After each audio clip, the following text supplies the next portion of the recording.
Hello YouTube, this is Magnitude Gaming. If you're here, it probably means you like classic Yugioh or are just curious about the game's history. Regardless, I'm glad you're watching this and hopefully find it interesting. The SJC circuit was in the Mile High City, Denver, Colorado. I don't know much about Denver. I do hear the craft beers there are amazing, and if anyone can confirm, that would be great. Just 1 week ago, it was Sean Wong of Team C2 who won the tournament with Chaos Return. The big debate had become Chaos Return versus Chaos Recruiter. Return from a different dimension could steal games, but it could also be a liability and cost players if not used properly. Or if your opponent somehow survived the onslaught of monsters, you were in big trouble. So it was a big gamble, no doubt. 264 duelists showed up to Denver, with Nationals just having been 3 weeks away.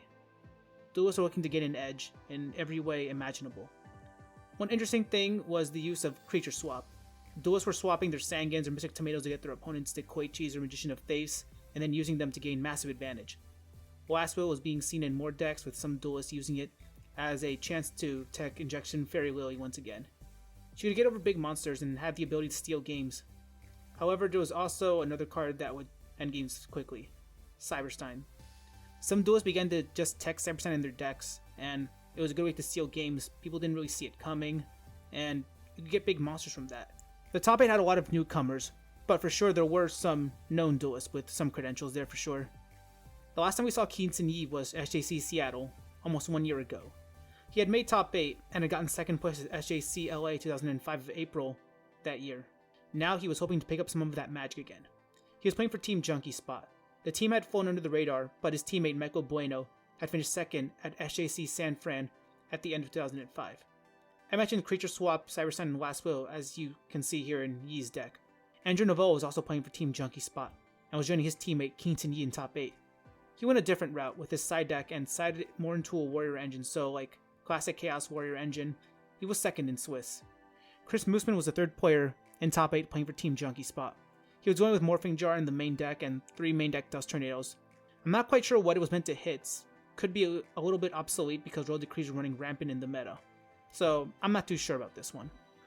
Ryan Hayakawa was back after being gone from the spotlight for almost a year. He was easily the best duelist of 2005 before dropping off the face of the Yu-Gi-Oh world. It was his first top cut since winning SJC New Jersey a little over a year ago.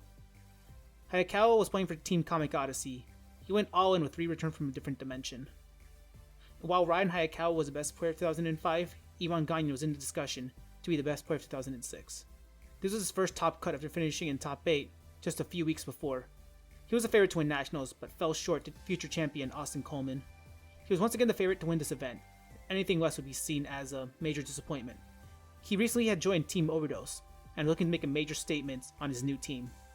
Bryan Rockenbach was making his first top 8 cut, but trust me, this won't be the last time you hear of him.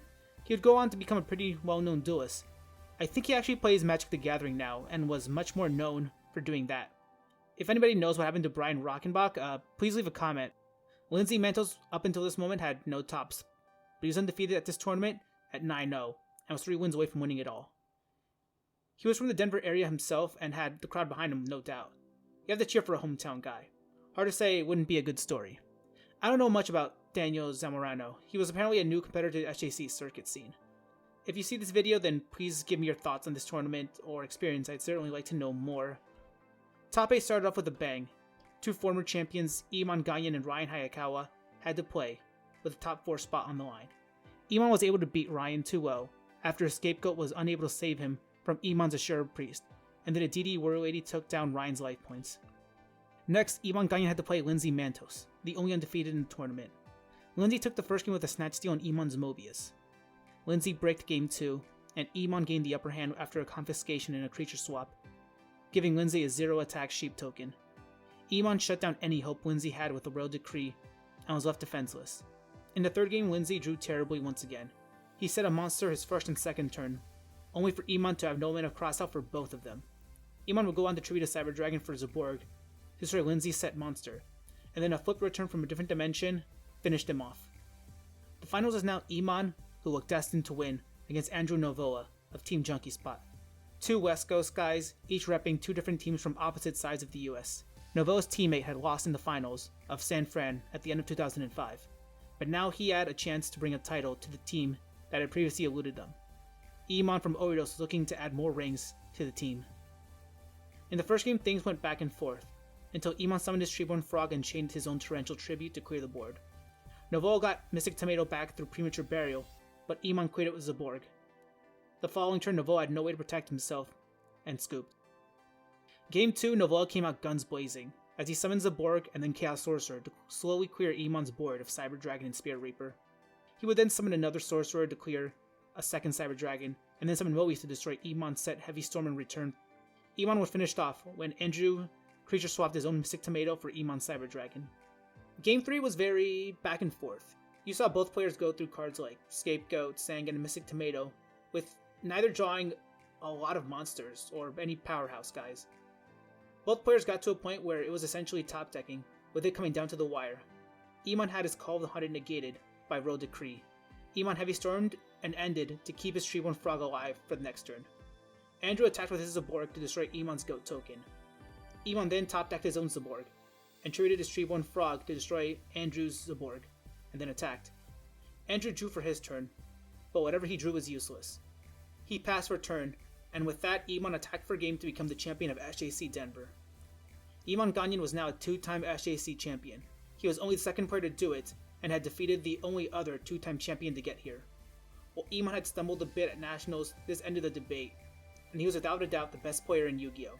With 4 SJC tops, a Nationals top, and 2 wins, there was no way anybody could argue that Emon Ghaneian wasn't the best player in the game, and he intended to keep on winning. That does it for this episode, guys. Once again, thank you for all the support and the patience with my absence. Stay tuned as I get back on track and cover SJC Arlington 2006. Please hit the subscribe button and comment with any suggestions or criticism. That's the T for Magnitude, guys. Thank you for watching.